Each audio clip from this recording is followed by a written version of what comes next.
concerne la machine de Turing. Alors, la machine de Turing reste...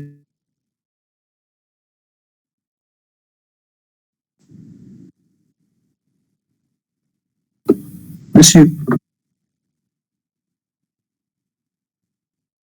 Est-ce que vous m'entendez, s'il vous plaît? Il y a eu une coupure, oui, il y a eu une coupure. À un moment donné, il y a eu une coupure. Donc,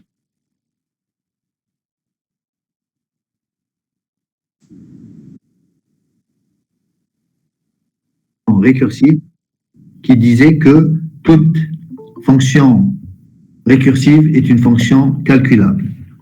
Dans ce deuxième chapitre, on va voir un deuxième modèle qui s'appelle le modèle des machines de Turing. Et donc, on aura toute fonction qui est calculée par une machine de Turing est une fonction qui est calculable. Voilà. Donc, je vais essayer de partager avec vous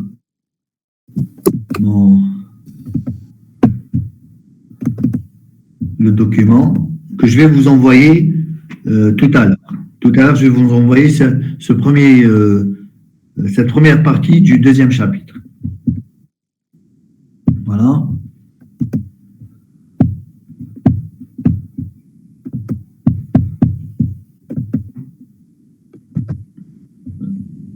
Donc, je partage.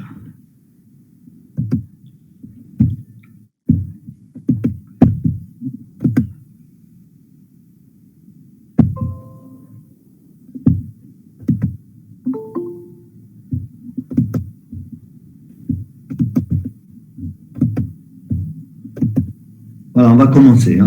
On va commencer. Donc, est-ce que vous voyez le document, s'il vous plaît? Oui, monsieur. Vous voyez le document? Voilà, c'est écrit calculabilité, deuxième partie, la machine de Turing. Première partie, c'était les fonctions.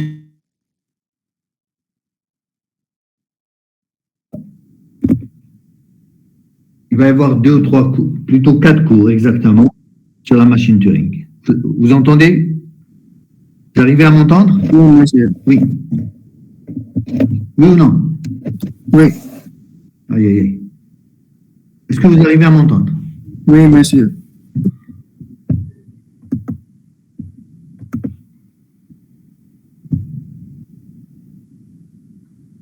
Ah, d'accord. Très bien. D'accord. Donc, voilà. Donc, Turing, il s'appelle en réalité Alan Turing. C'est lui qui est derrière la conception d'une machine abstraite qui est maintenant... Et on dit que Turing est le père de l'informatique. Pourquoi? Parce que c'est à partir de sa conception de la machine Turing que les autres chercheurs ont commencé à réfléchir à construire un ordinateur. Il est mort en 1954 et il n'a pas vécu longtemps. Il a vécu quelques trentaine d'années. Il avait 35 ans, je pense, ou 37 ans. Et il est derrière, justement, la conception d'une machine qui a permis aux Anglais et aux Américains de déchiffrer les messages codés des Allemands lors de la Deuxième Guerre mondiale. Et on dit que grâce justement à cette machine qui s'appelle Enigma, qui a permis de déchiffrer les codes secrets, les messages codés des Allemands, que grâce à cette machine, la Deuxième Guerre mondiale a été une victoire pour les Alliés et les Allemands ont perdu. C'est une des raisons pour que la Deuxième Guerre mondiale cesse et les Alliés remportent la guerre. Bref. Alors, c'est quoi une machine Turing? Une machine Turing, c'est une machine... Comment elle se présente? Elle se présente de la manière suivante. C'est un long ruban. C'est un ruban qui est infini. On suppose qu'il est infini dans les deux sens. Il n'y a pas de ligne. Monsieur, C'est pour ça qu'on dit que c'est une machine. Oui, dans le cas, c'est accepté. ah bah, tu as accepté la barque. Ça gagne. Oui. Oui, mais si les gens arrivaient plus tôt, on n'a pas à arrêter le cours à chaque fois. Ça, c'est une remarque que les enseignants ont fait lors du CP. C'est bien on peut arriver 5 minutes, 10 minutes en retard, mais pas plus. Bref. Donc, voilà. De quoi est composée la machine Turing? La machine Turing est composée d'un long ruban. Un long ruban infini dans les deux sens. Et c'est pour cette raison qu'on dit que c'est une machine abstraite parce qu'elle peut être imaginaire sur papier seulement. Malgré qu'il y a des gens qui ont essayé de faire des prototypes de cette machine. Donc, ce ruban est composé de cases.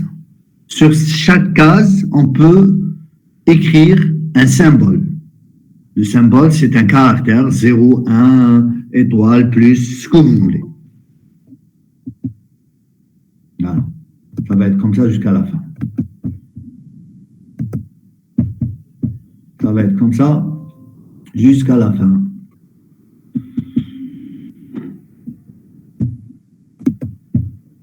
Donc, j'ai dit que c'est un ruban infini dans les deux sens, formé de cases. Chaque case peut contenir un symbole qui est 0, 1, étoile, plus, ce que vous voulez, dièse, ce que vous voulez. Et on a une tête de lecture-écriture. Cette tête de lecture-écriture, elle a la possibilité de se déplacer soit à gauche, soit à droite. En plus, on définit aussi un état interne dans lequel se trouve la machine à un instant donné. Donc, à un instant donné, on dit que la machine se trouve dans un état qui s'appelle QI, par exemple. La tête de lecture-écriture se trouve sur une case. Ah, bien sûr, chose que je n'ai pas dite, c'est que la tête de lecture-écriture ne peut voir qu'une seule case à la fois. Donc, c'est le carré jaune. Elle peut dévoiler ou regarder une seule case à la fois.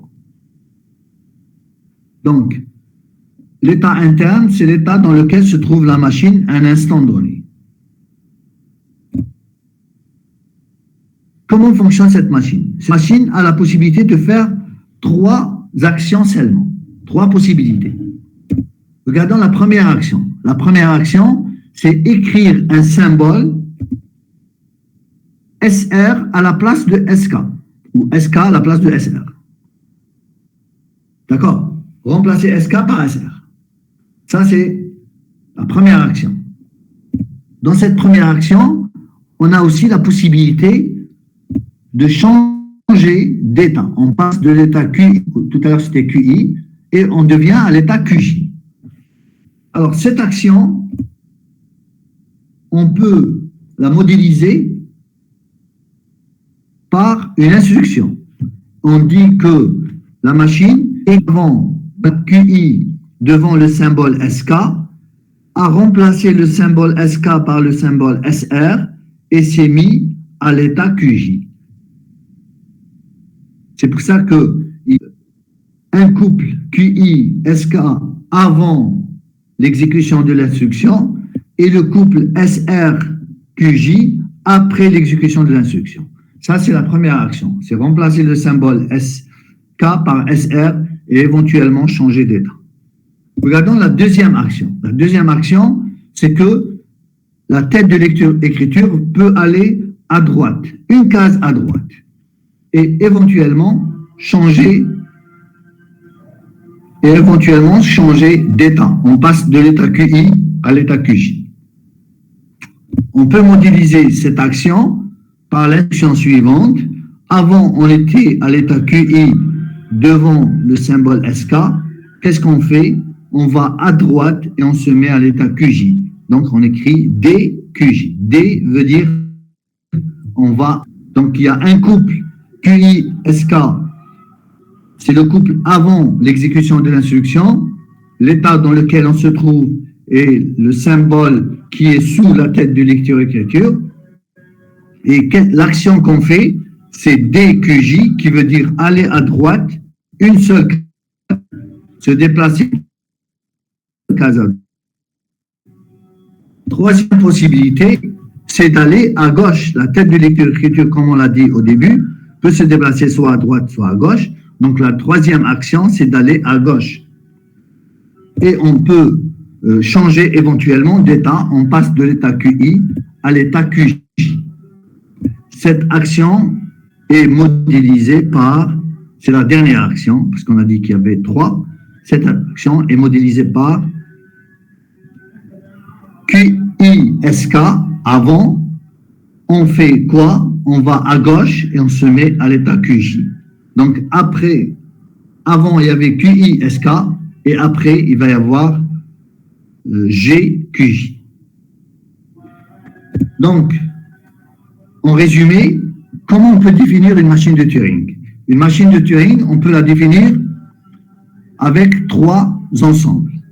Un, l'ensemble des états qu'on note E, l'ensemble des symboles qu'on note S et l'ensemble des instructions. On va voir chaque ensemble, que peut contenir chaque ensemble. Pour l'ensemble des états internes, il contient tous les états internes dans lesquels la machine peut être.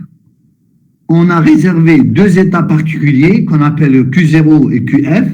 Q0, c'est l'état initial et QF est l'état final. Cet ensemble d'états internes est un ensemble qui est fini, c'est-à-dire le nombre d'états dans lequel peut se trouver la machine est un ensemble qui est fini, est un nombre fini. Deuxième ensemble, S, c'est l'ensemble des symboles utilisés. Et les symboles utilisés sur le ruban, qu'on peut écrire sur le ruban, c'est généralement le symbole 0, 1, étoile, dièse, etc. Là aussi, l'ensemble des symboles uniques est fini. Troisième et dernier ensemble, c'est l'ensemble des actions ou l'ensemble des instructions. Que peut faire cette machine de Turing? Et l'ensemble des actions, c'est des quadruplés, comme on a vu, 2 couples. Chaque quadruplé peut être soit de la forme QISK, SR, que je dis,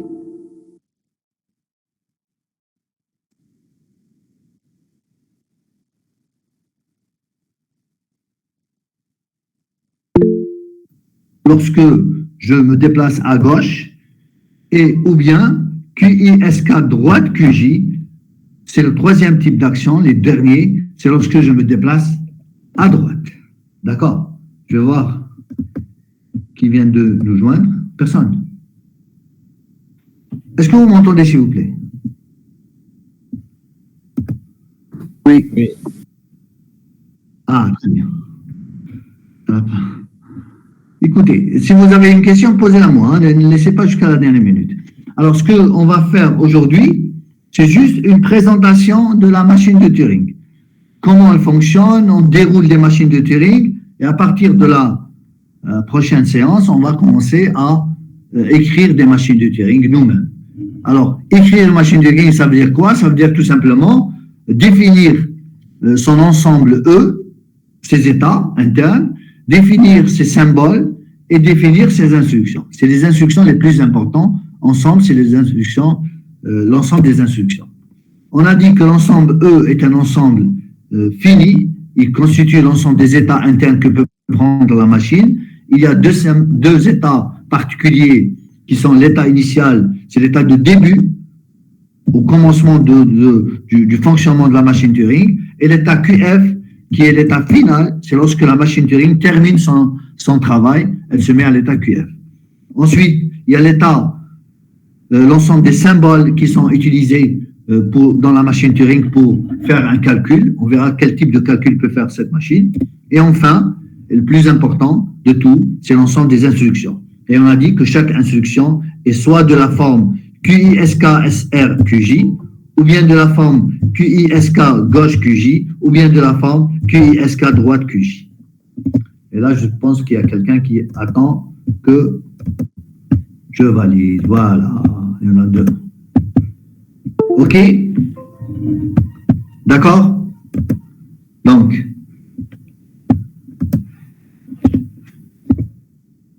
trois ensembles, E, S et I. Regardons de plus près l'ensemble des instructions, parce que c'est l'ensemble le plus important, c'est lui qui fait fonctionner la machine. On a dit qu'il y a trois types d'instructions. Chaque instruction est un quadruplé. Ça veut dire quoi, quadruplé? Ça veut dire qu'il y a 4 éléments. Les éléments sont pris 2 à 2. On prend les deux premiers et les 2 derniers. Les 2 premiers, c'est avant l'exécution de l'instruction, et les 2 derniers, c'est après exécution de l'instruction. Donc, le premier couple dans le quadruplé, c'est QI-SK. Ça veut dire quoi, QI-SK? Ça veut dire que la machine se trouve à cet instant dans l'état interne QI. Et le symbole qui est lu par la tête de lecture-écriture est le symbole SK. 3 possibilités, on a dit. Soit on fait SRQJ, qui veut dire que je remplace SK par SR et je me mets à l'état QJ. Ça, c'est une action, c'est une instruction qu'on appelle instruction d'écriture. On écrit. On remplace le symbole SK par le symbole SR.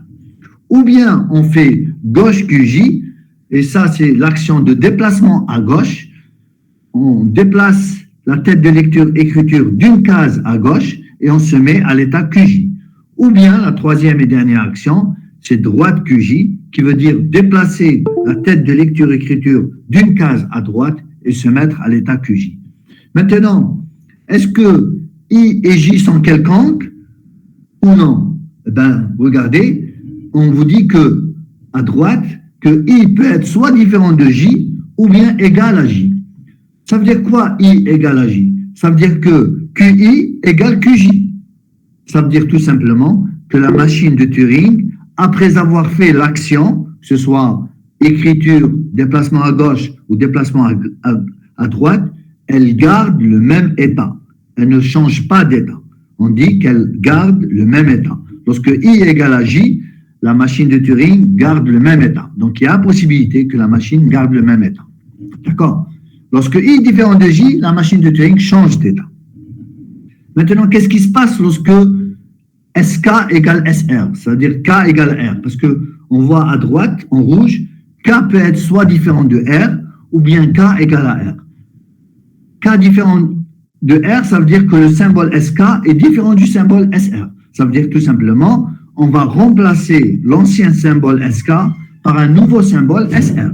Par contre, si R et K sont égaux, ça veut dire que SK et SR est le même symbole. Et dans ce cas-là, c'est possible que la machine de Turing peut ne pas changer le symbole qui se trouve sous la tête de lecture-écriture. Elle peut changer d'état, par exemple, et ne pas changer le symbole. Donc, en résumé, le symbole, lors de l'écriture, le symbole peut être différent ou bien peut être le même, rester le même.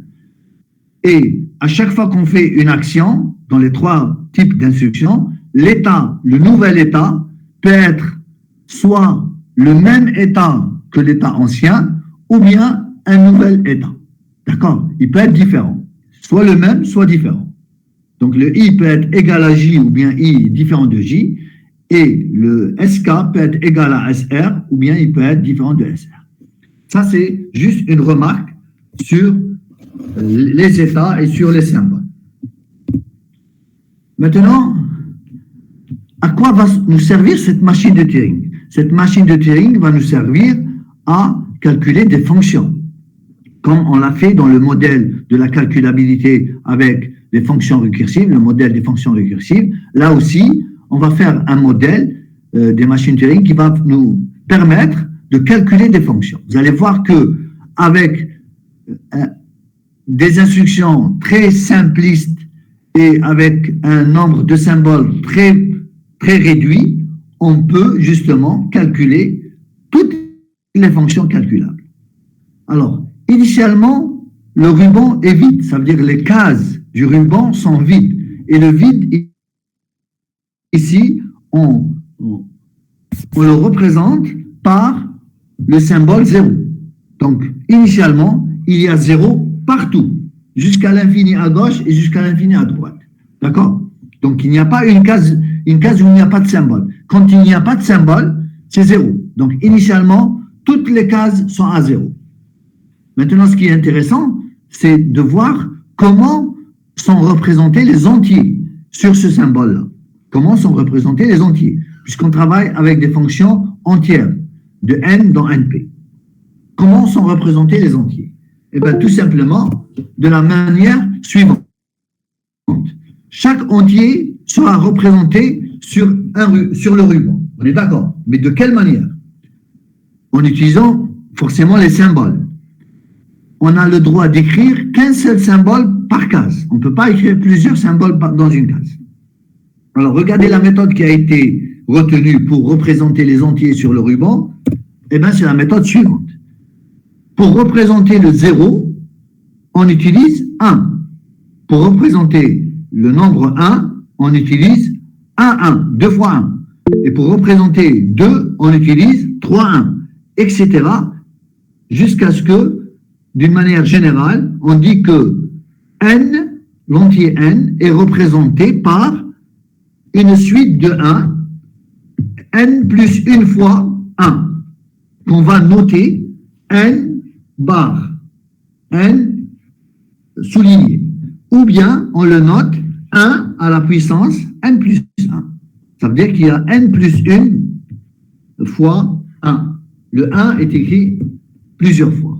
Donc, vous voyez que, remarquez qu'il y a toujours une barre en plus. Pourquoi il y a toujours une barre en plus? Parce qu'on a été obligé de le faire à cause du 0. Comme le 0, je ne peux pas le représenter par 0, on a décidé de le représenter par un 1. Le 0 est représenté par un 1, et donc le nombre x sera représenté par x plus une barre. On va dire 1 ou barre, hein, c'est la même chose. Donc 0 est représenté par une barre, 1 est représenté par 2 barres, et x est représenté par x plus une barre. Maintenant, ça c'est les entiers. Comment on représente maintenant les couples?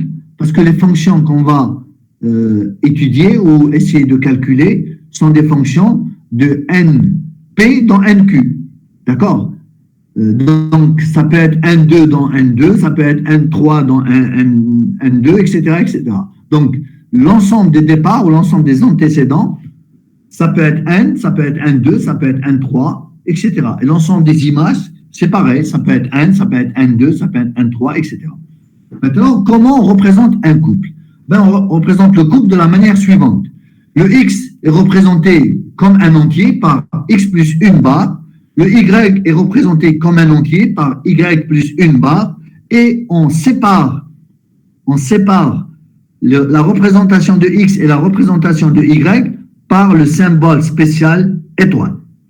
Étoile est le symbole qui sépare la représentation de x et la représentation de y. Donc, on a étoile au milieu dans une case, à gauche, les 1 qui représentent le x, et à droite de l'étoile, les 1 qui représentent le y. Et d'une manière générale, si on est dans le cas d'un PUPLé, c'est-à-dire un x1, x2 jusqu'à xp, la représentation se fait de la même manière. On a la représentation de x1, x1 plus 1 barre, étoile, représentation de x2, x2 plus une barre, etc., etc., séparés par des étoiles, jusqu'à représentation de xp par xp plus 1 barre. Voilà. Et on met les séparations, c'est-à-dire les étoiles. L'étoile est utilisée pour séparer les arguments ou les éléments d'un PUPLé. D'accord? Oui? J'ai rien compris.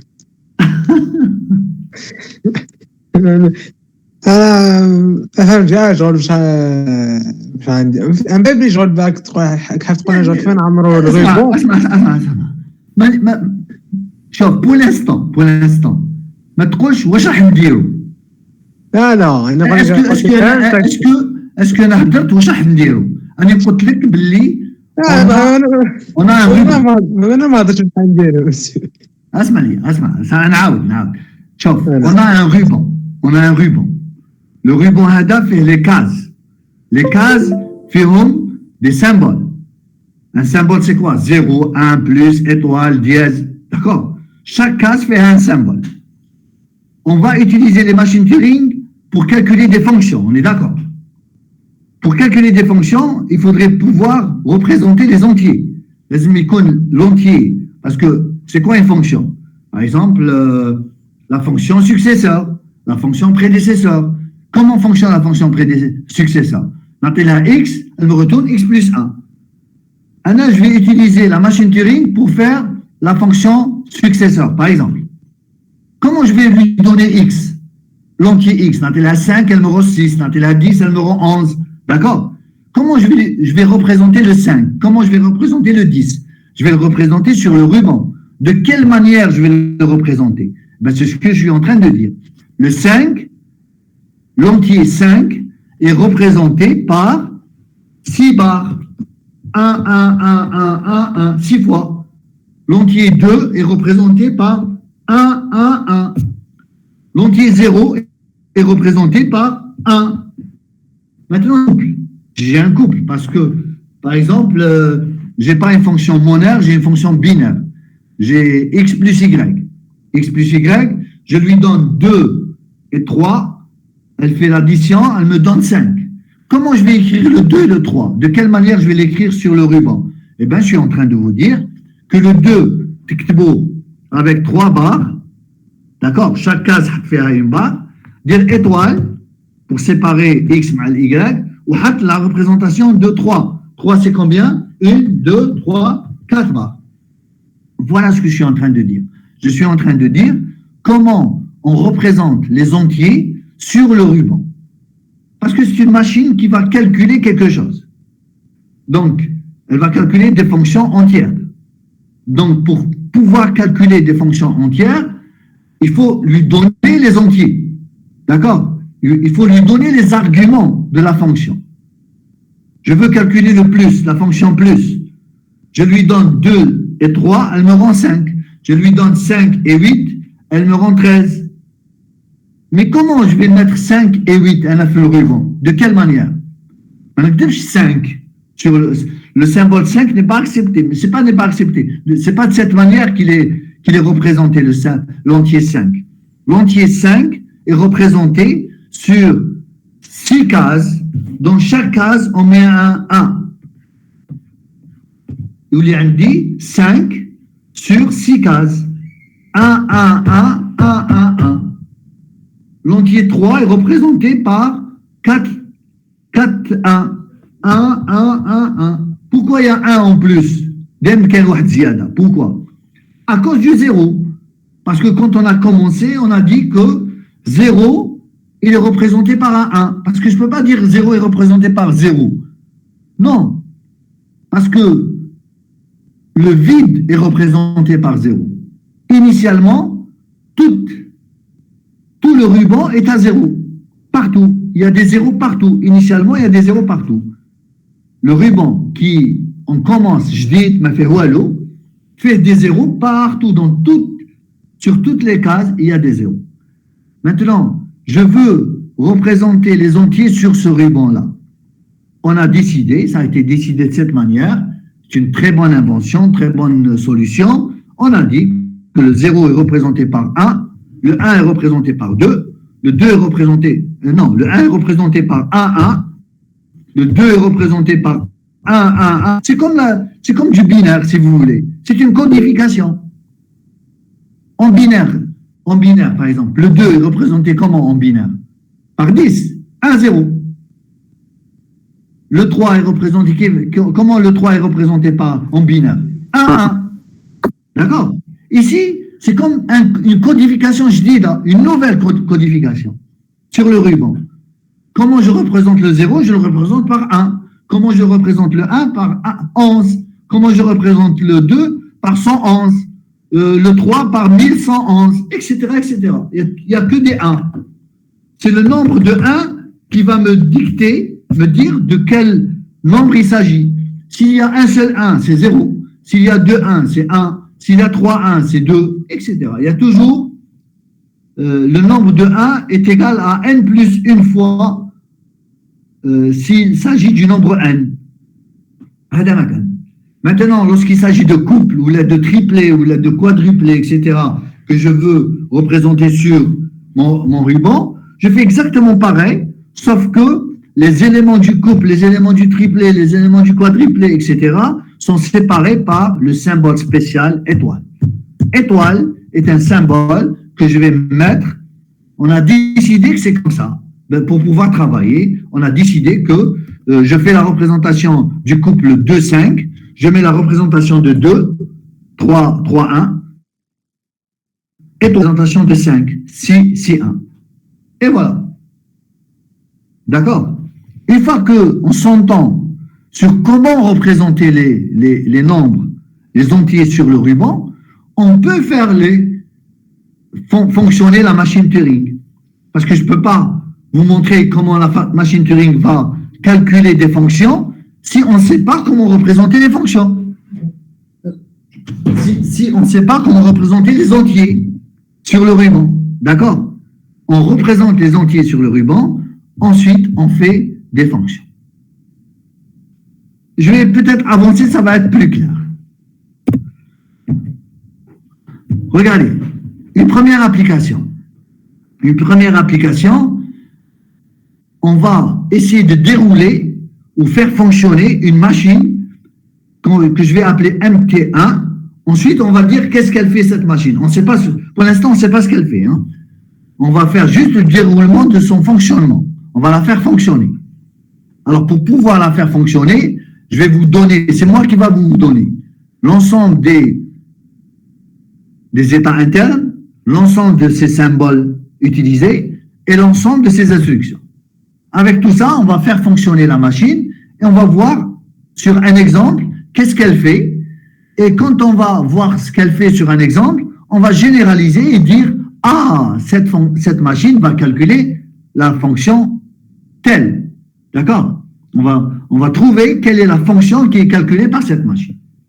On va commencer. Alors, pour pouvoir commencer, on va se dire qu'on a une configuration initiale, c'est-à-dire l'état initial. D'accord?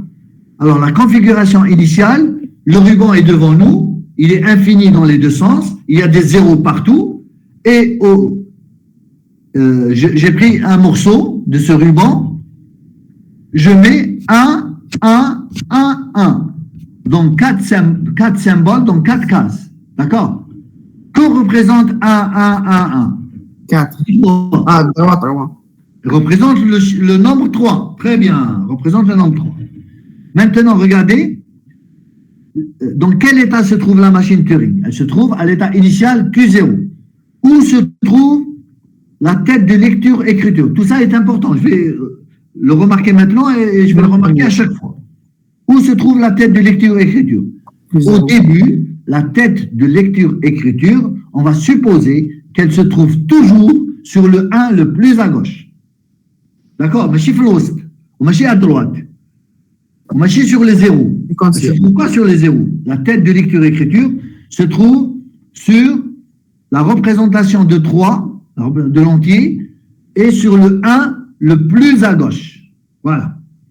Maintenant, ce qu'on va faire, on va chercher quelles sont les instructions qui vont me permettre de passer de cette configuration initiale vers cette configuration finale. Regardez la configuration finale que je veux avoir. Je veux avoir maintenant à partir de 3, toutes les instructions. Ou là, on dit combien? Vous voyez le nombre. 4. Donc, il y a combien de barres? 1, 2, 3, 4, 5. Il y a 5 barres. On est d'accord. On a démarré de 4 barres, on est arrivé à 5 barres.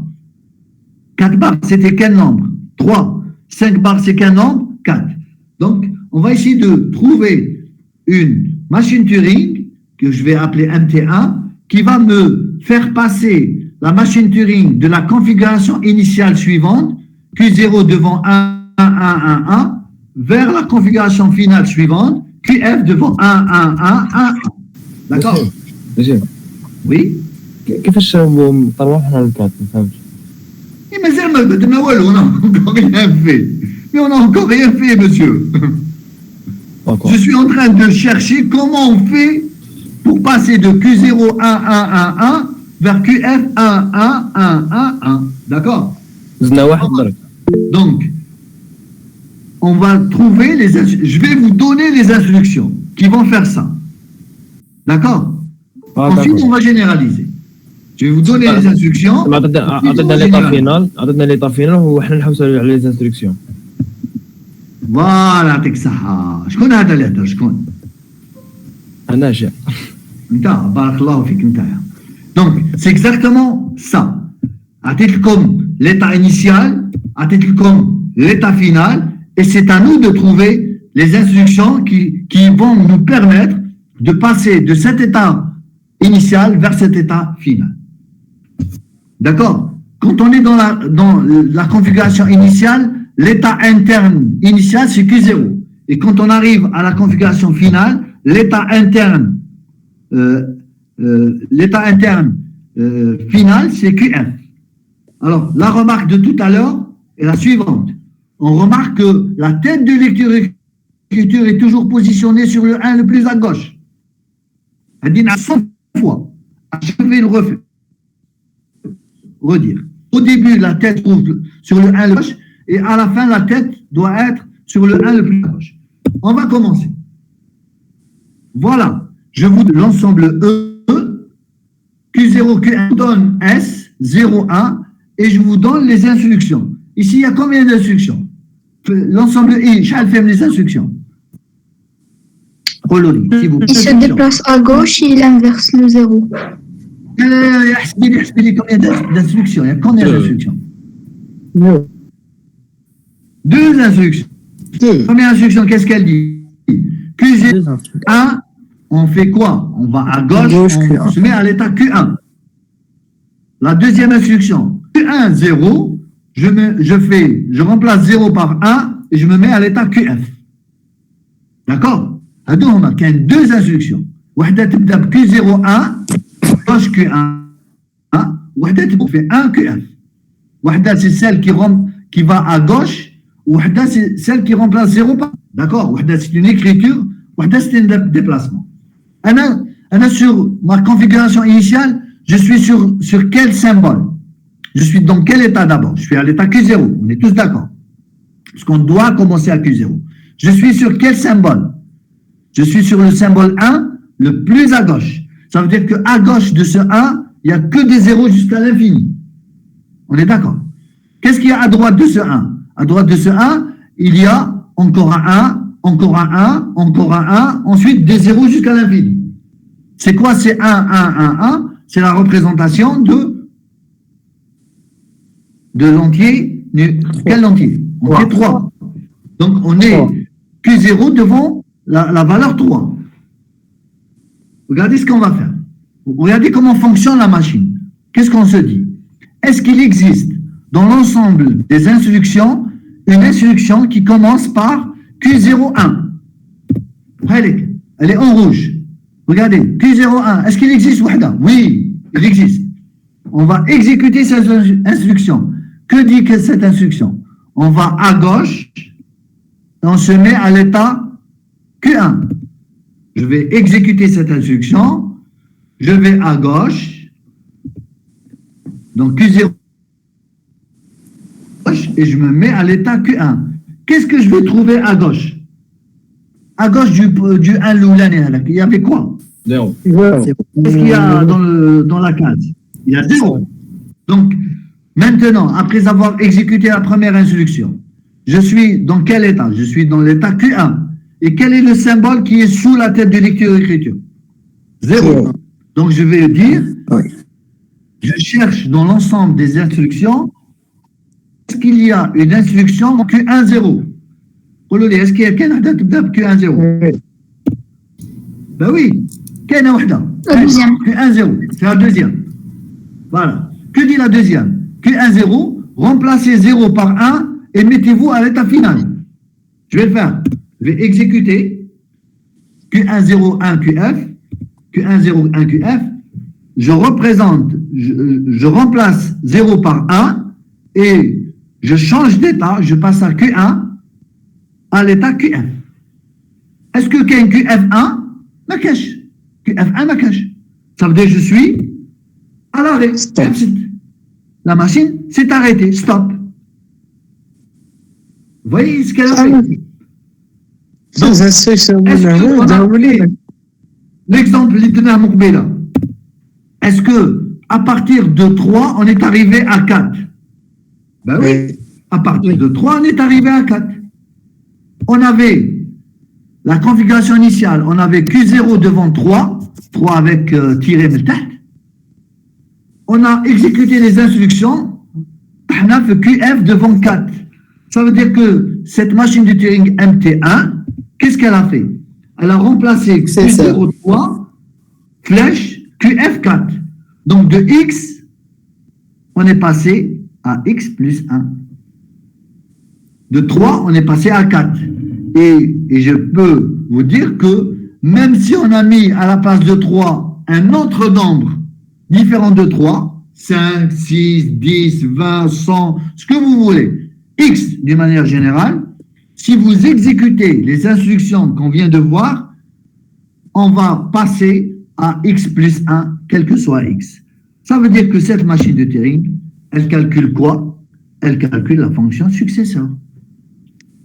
صافي هما يبداو الانستركسيون كيفاش؟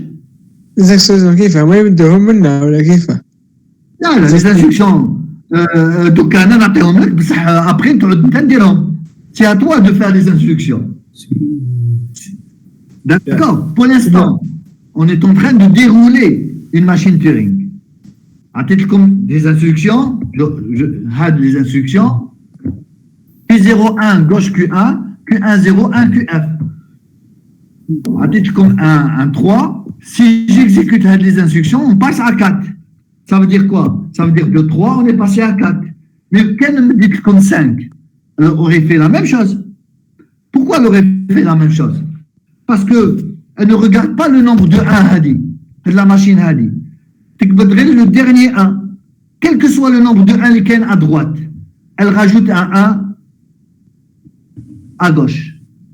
Donc, si j'ai X, elle me donne, à la fin, elle me donnera X plus 1. C'est comme ça qu'elle fonctionne. Regardons un deuxième exemple. Je vais l'appeler MT2 cette fois-ci. Regardez bien. J'ai la configuration initiale. Peut-être un nombre quelconque. J'ai choisi 2. 2, comment elle est représentée? 1, 1, 1, 3, 1. On est d'accord. Quel est l'état initial de la machine Turing? C'est Q0. On a dit que Q0 est toujours réservé à l'état initial de la machine, l'état interne de la machine. Et QF est réservé pour l'état final de la machine, l'état interne final. Regardez ce que je veux faire. Je veux trouver les instructions de la machine Turing MT2 qui vont me permettre de passer de la configuration initiale Hadi suivante vers celle-là. Donc de 2, je passe à combien? À 0. Je vous pose une question. De 2, je passe à combien? À 0. Ça veut dire que نحيد كاع les 1 وخليت واحد. Comment faire? Justement, on passe de 2 à 1. Je vais vous donner les instructions de cette machine Turing. Donc, n'oubliez pas, quand on commence, Q0, lorsqu'on commence, on est toujours sur le 1 le plus à gauche. Et lorsqu'on termine, la machine Turing, elle fait son travail, il faut s'assurer que la tête de lecture-écriture se trouve toujours sur le 1 le plus à gauche. La tête de lecture-écriture, ou là à droite. Il faut toujours la rendre à gauche. C'est comme ça qu'elle fonctionne la machine Turing. Alors, voilà les instructions. L'ensemble des états E, c'est Q0, Q1, QF, qui a 3 états banques. L'ensemble des symboles, qui a 0 ou qui a 1. D'accord? Je donne un exemple. J'ai Q0 devant 1, 1, 1. Je suis sur la barre la plus à gauche, n'oubliez pas. Et je dois, c'est la représentation de 2. Je dois transformer 2 en 0. Comment on transforme 2 en 0? Je vous ai donné les instructions. Il y a combien d'instructions dans l'ensemble I? Il y a combien d'instructions?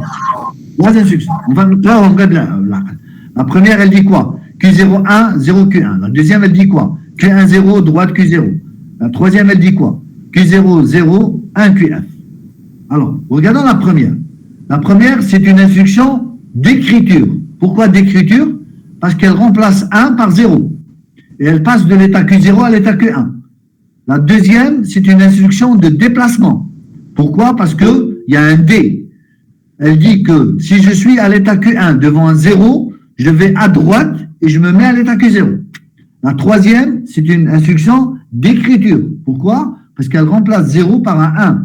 Et elle dit que si je suis à l'état Q0 devant un 0, quand je dis devant, ça veut dire la tête de lecture écriture est sous la case qui contient 0. Si je suis à l'état Q0 devant un 0, alors je remplace 0 par un 1 et je me mets à l'état final QF. Je mets la machine. C'est les instructions. Il n'y a que 3. On va dérouler cette machine de Turing sur l'exemple qui est en bas, en bleu, où il y a Q0 sur la barre, sur le 1 le plus à gauche, et le nombre de 1 sur le ruban, il y en a 3. Ça veut dire que c'est la représentation de l'entier 2. On va dérouler, on va voir ce que ça donne. Est-ce que ça va donner exactement ce qu'on veut? C'est-à-dire, on veut que ça soit 0 à la fin. On va commencer. Regardez la chose que vous dites, la question que vous vous posez. Je suis à l'état Q0 devant un 1. Est-ce qu'il y a une instruction qui commence par 0,1? Allez. Oui. Quitte ses bras, il faut l'exécuter. Q01, je fais quoi? Je remplace 1 par 0 et je me mets à l'état Q1. Voilà. Je remplace. Et voilà. J'ai remplacé. Le 1 a disparu. Ou je voulais donc à 0. Ou l'état de Bedel, qu'un Q0 ou la Q1. On est d'accord. Donc là, je suis dans quel état? Q1. Et je suis sur quel symbole? 0. Est-ce qu'il y a une instruction qui commence par Q1, 0? Je cherche. C'est bon. Je vais l'exécuter. Que dit cette instruction? Si je trouve, je suis à Q1 devant 0, je vais à droite, je me mets à l'état Q0. Je vais l'exécuter. Je vais à droite. Voilà, il s'est déplacé à droite. Et on se met à l'état Q0. L'état initial. On est d'accord? Donc là, je repose encore pour la troisième fois la même question. Je suis à l'état Q0 devant un 1. Est-ce qu'il y a une instruction qui commence par 0,1? Oui, c'est la première.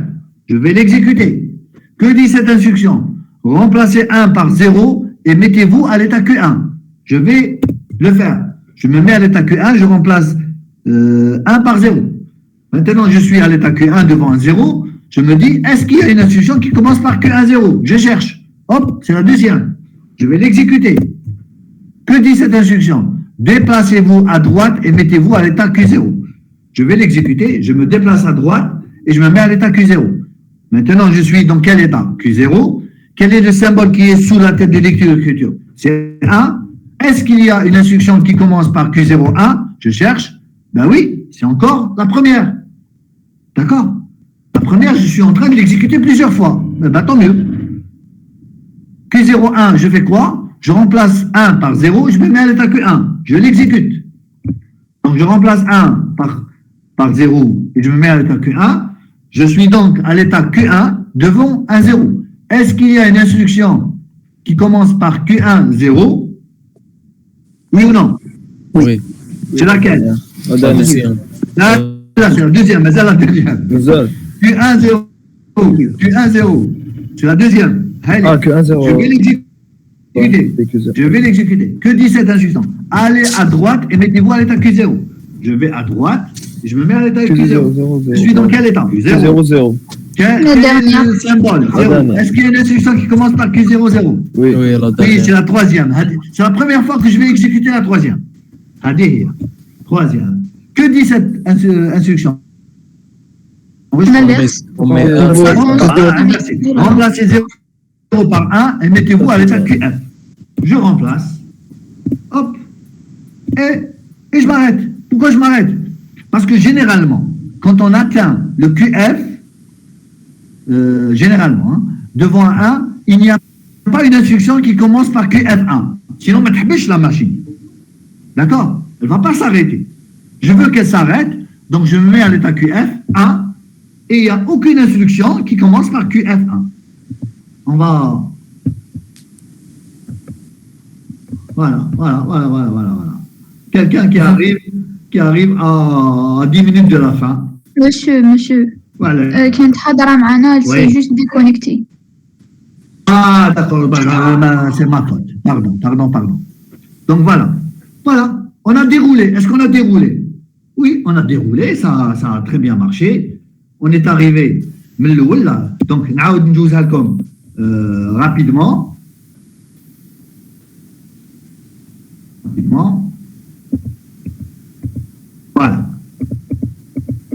Voilà.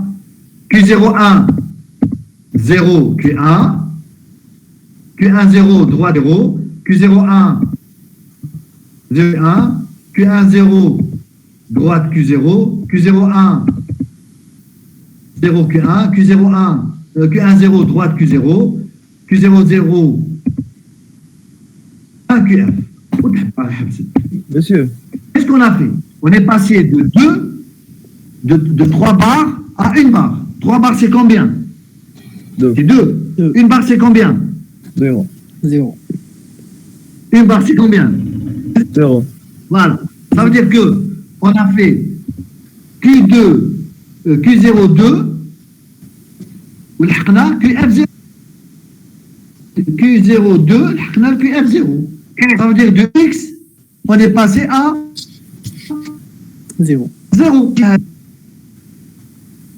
La machine, quel que soit le nombre de 1 que vous lui donnez, elle va elle va effacer 1, les 1.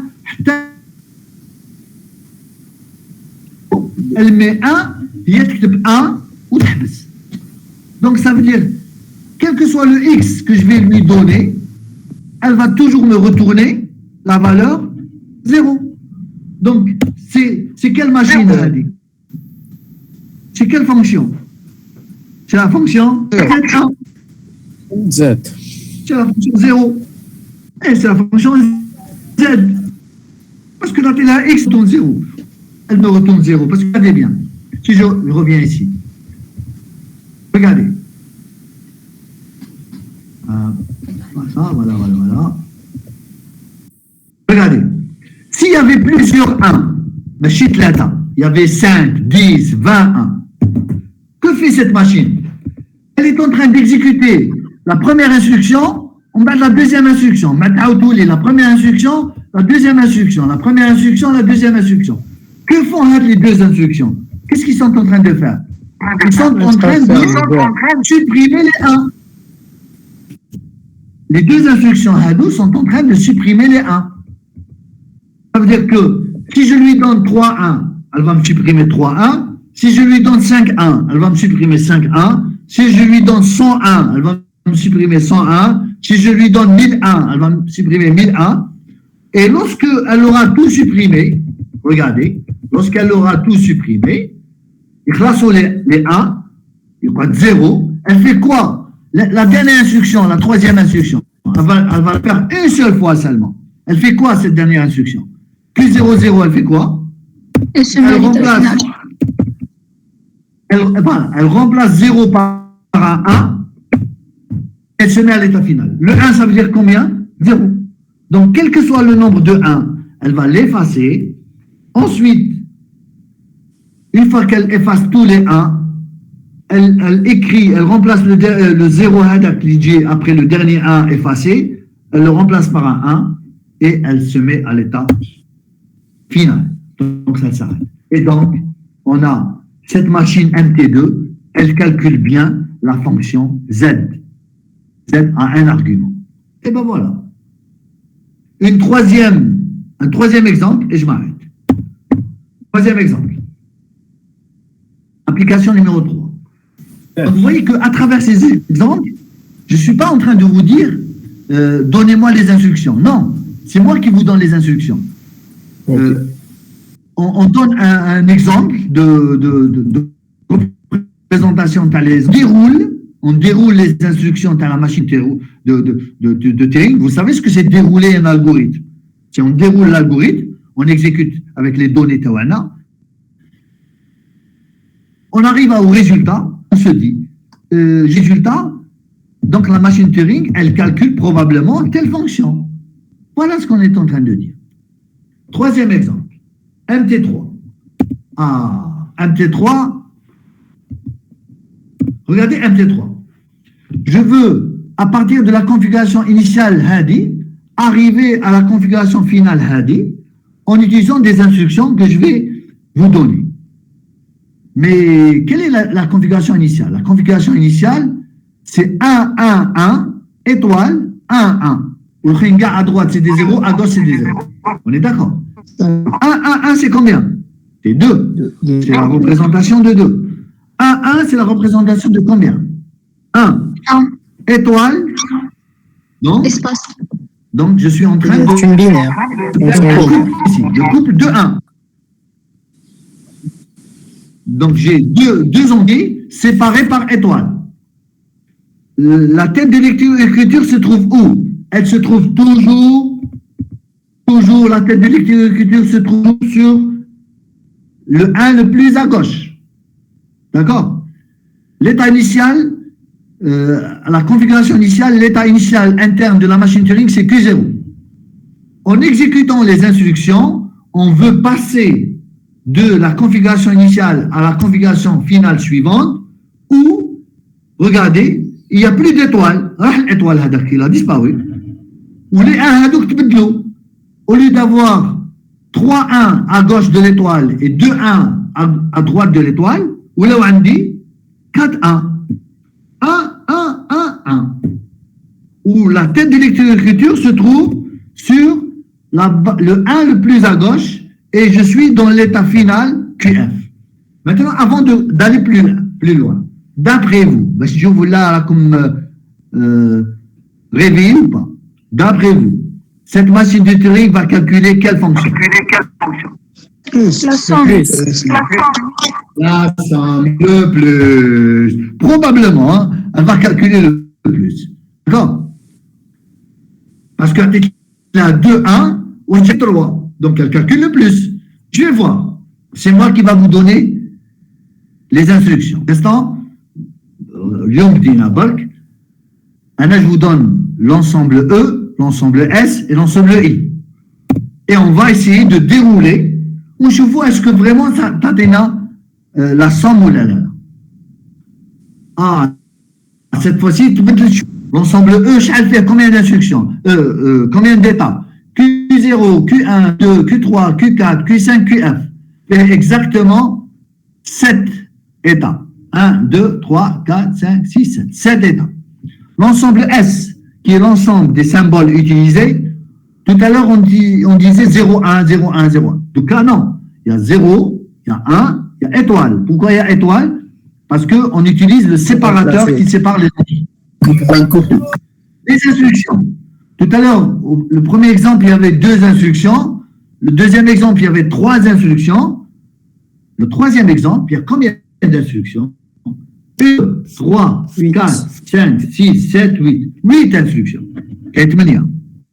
D'accord? On va essayer de dérouler comme tout à l'heure. Sur l'exemple, l'exemple qui est sur le ruban bleu, c'est-à-dire qu'il y a 2 ou 1 séparés par étoile. Et on va voir comment on va. 0, il est sur quel 1? Le 1 le plus à gauche. Donc, au début, Q0, 1. On est d'accord? On va chercher dans l'ensemble des instructions, est-ce qu'il y a Q0, 1? Mais avant de commencer, regardons un petit peu les instructions à dos. On va essayer si nous faisons, qu'est-ce qu'ils sont en train de faire.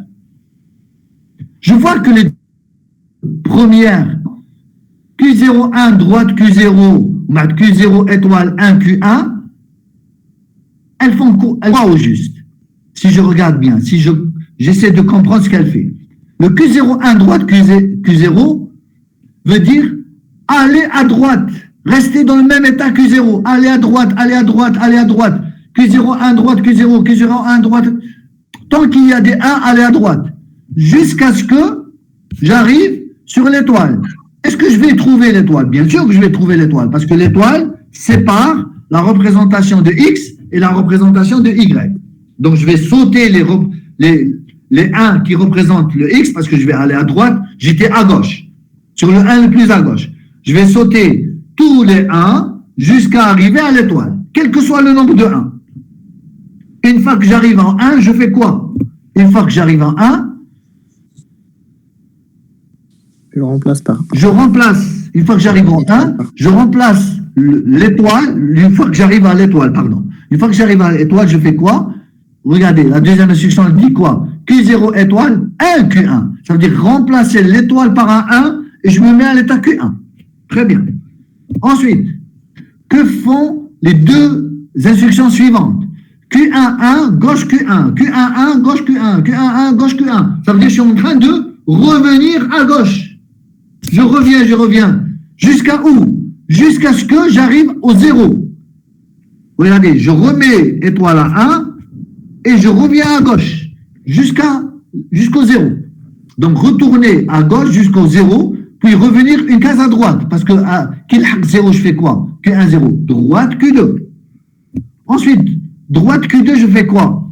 Forcément, je vais trouver un 1. Je vais remplacer le 1 par 0 parce que j'ai Q2, 1, 0, Q3. Remplacer 1 par 0. Ça veut dire que j'ai effacé un 1. Aller à droite. Je suis sur le 0, je vais à droite. À droite, je vais trouver quoi? Je vais encore trouver un 1. Je fais quoi? Q1, Q4, 1, 0, Q5. Remplacer 1 par 0. Effacer un deuxième 1. J'ai effacé 2 1. Ensuite, je suis sur un 0. Je vais aller à droite. Je vais trouver quoi? Je vais trouver un 1 forcément. Parce que j'ai effacé les deux 1 qui sont à gauche. Je vais aller à droite. Je vais trouver un 1. Et je me mets à l'état QF et je m'arrête. Voilà comment on peut faire le plus. Maintenant, on va dérouler. Vous allez comprendre. Et je vais dire pourquoi ces instructions font le plus à la fin. On va dérouler. Je suis à l'état Q0 devant un 1. Est-ce qu'il y a une instruction Q01? Oui. Elle fait quoi cette instruction? Droite Q0. Donc, je vais aller à droite. Je me trouve à l'état Q0 devant un 1. Est-ce que vous m'entendez, s'il vous plaît? Oui. Q0 devant un 1. Je fais quoi? La même instruction. Aller à droite. Zinukha 1 devant Q0. Je ne change pas d'état. Hein. Q0, 1, droite, Q0. Je garde le même état. Je trouve encore un troisième 1. Je fais quoi? Q0, 1, droite, Q0. Aller à droite. Ah, cette fois-ci, non. Classe les 1. Qu'est-ce que je vais trouver à droite? On remplace par 1 étoile. Étoile. Je trouve étoile. Q0 étoile. Est-ce qu'il y a une instruction Q0 étoile? Oui, c'est la deuxième. Je vais l'exécuter. Je remplace l'étoile par un 1. Je remplace l'étoile par un 1. Et je me mets à l'état Q1. Donc, je suis à l'état Q1 devant un 1. Est-ce qu'il y a une instruction devant qui commence par Q1, 1? Oui, c'est la troisième. Je vais l'exécuter. Q1, 1. Gauche Q1. Q1, 1. Gauche Q1. Q1, 1. Q1, 1. Gauche Q1. Q1, 1. Gauche Q1. Et la dernière fois, Q1, 1. Gauche Q1. Je suis à l'état Q1. Je trouve 0. Est-ce que j'ai Q1, 0? Ben oui, j'ai Q1, 0. Où je dis que c'est Q1, 0? Je vais aller à droite, je retourne à droite. Qu'est-ce que je vais trouver à droite? Forcément, je vais trouver un 1, parce que qui compte sauter les 1, les 0, à droite, je trouve les 1. Je vais aller à droite. Ah, je vais aller à droite, je trouve un 1. Q2, 1, je fais quoi? Effacer un 1. Je vais effacer un 1, remplacer 1 par 0. Maintenant, effacer, maintenant, 0. Voilà. Et je me mets à l'état Q3. Regardez, lorsque vous remplacez un symbole par un autre symbole, la tête ne bouge pas, ne va ni à droite ni à gauche. C'est pour ça que, juste avant, regardez ce qu'on a fait. 1 est remplacé par 0, je me mets à l'état Q3. Q3, 0. Je n'ai pas bougé. Q3, 0. Je fais quoi? À droite, Q4. Alors, aller à droite, Q4. À droite, Q4. Q4 devant 1. Est-ce qu'il y a une instruction Q4, 1? Oui. Elle fait quoi? Remplacer 1 par 0. Je remplace 1 par 0. Et je me mets à l'état Q5. Je remplace 1 par 0, je me mets à l'état Q5. Est-ce que j'ai trouvé... je suis à l'état Q5 devant un 0. Est-ce que j'ai une instruction Q5, 0? Oui. Elle fait quoi l'instruction Q5, 0? Dites-moi. Elle fait quoi? Q5, 0. On fait à l'état Q5 droite. Droite. Voilà. On va à droite. On va aller à droite et mettez-vous à l'état final. En principe, quand on arrive à l'étape finale, ma cache une instruction qui commence par QF1, ma cache, parce que sinon ce n'est pas une étape finale. D'accord? Voilà. QF1, stop. Où est-ce que là? On est passé de 2 étoiles 1, Q0, 2 étoiles 1, à la configuration finale, QF3. Qu'est-ce qu'on a fait en réalité? Q0, 2 étoiles 1, on est passé à QF3. Ça veut dire qu'on a fait le plus. Et croyez-moi, la machine, elle fait le plus de n'importe quel couple XY. Pourquoi elle fait le plus de n'importe quel couple XY? Parce que comment on fait le plus de n'importe quel couple XY si X est représenté par un nombre 1, étoile, Y est représenté par un certain nombre de 1. Qu'est-ce qu'elle fait? Il y a que les 1. Comment on dit les 1? L'étoile avec les flous, nous à 1. Parce qu'il ne faut pas que la représentation de la somme qu'on fait à des étoiles ou des zéros flous. La représentation de la somme compte un certain nombre de 1. Donc si je remplace étoile, je le remplace par un 1. Il y aura combien de 1 en plus? Il y aura 2 1 en plus. 2. Parce que regardez, si je remplace l'étoile par un 1, 1, 2, 3, 4, 5, 6. Il y a combien de 1? Il y a 6 1. D'accord? Il y a 6 1. Alors je suis en train de faire 2 plus 1. 2 plus 1, c'est 3. Et 3, il y a combien de parts dans 3? 4. 15 ziyada. Qu'est-ce que j'ai fait de ces 2 en plus? Je les ai supprimés. J'ai remplacé le premier 1 par 0. Ensuite, le deuxième 1 par 0. Ensuite, je me suis arrêté.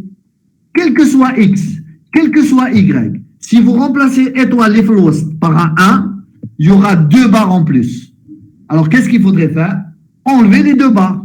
Bien sûr, je ne vais pas enlever les 2 barres molost au milieu. Parce que si j'enlève au milieu, ce n'est pas la représentation de la somme. Et je ne vais pas enlever les 2 barres à droite. Parce que si j'enlève les 2 barres à droite, il faut aller tout à fait à droite, les enlever, et revenir tout à fait à gauche pour s'arrêter. Moi, je suis déjà à gauche. Je fais quoi? Là, je suis au milieu. J'étais au milieu. J'ai remplacé l'étoile par un 1. Je vais à gauche, j'enlève, je supprime 2 1 et je m'arrête. Je ne m'arrête pas sur le 0 ici. Attention, il ne faut jamais s'arrêter sur un 0. Il faut toujours s'arrêter sur le 1 le plus à gauche. Voilà, on a fait la somme. Et c'est comme ça qu'on a fait la machine Turing. Donc voilà, vous avez 3 exemples de 3 machines de Turing. La première calcule le successeur, la deuxième calcule le 0 et la troisième calcule le plus. Et on aura fait exactement un T3 calcule la fonction plus. Voilà le cours. D'accord? D'accord. Allô? Je sais. Monsieur. Je vais vous envoyer ça. Vous allez refaire cette femme. D'accord? Monsieur. Oui. Les instructions في l'exercice تعطيهم لنا ولا احنا نحوسوا عليهم؟ Ça dépend. Des fois, je peux vous donner un ensemble d'instructions. Que fait cette machine de Turing? Tout va tirer. Tirer 0, tirer 2. On va trouver la machine de Turing, elle calcule le maximum. Ou bien, qui dans un mois ou là, dans 3 semaines, vous serez assez avancé.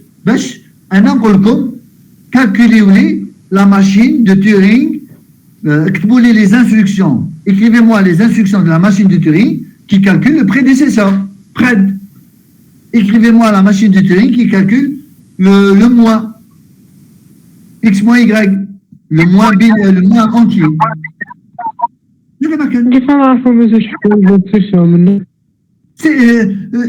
Chauffe, le nombre d'instructions, c'est exactement. Aïe, aïe, aïe, il y a l'écho, il y a quelqu'un qui. Bref, le nombre d'instructions, c'est beau, comme si vous êtes en train de faire un algorithme. Lorsque vous avez commencé à écrire un algorithme, est-ce que monsieur, combien d'instructions je vais mettre?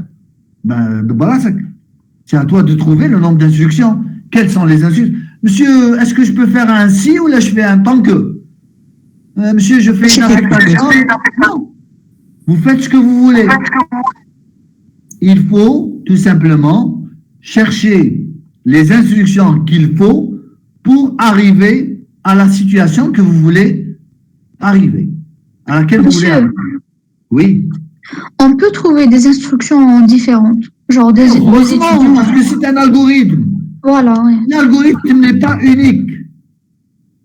Il y a plusieurs solutions. On verra, pour une fonction donnée, vous pouvez trouver plusieurs solutions différentes. Je m'arrête là. Hein. Tout à l'heure, je vais vous envoyer le fichier HANA. Hein. D'accord? OK? Ok, monsieur. Ah, voilà. Très bien. Je m'arrête là. Je vous remercie pour votre... on était à 32, hein, quand même. Il n'y avait pas beaucoup de monde aujourd'hui. Bref.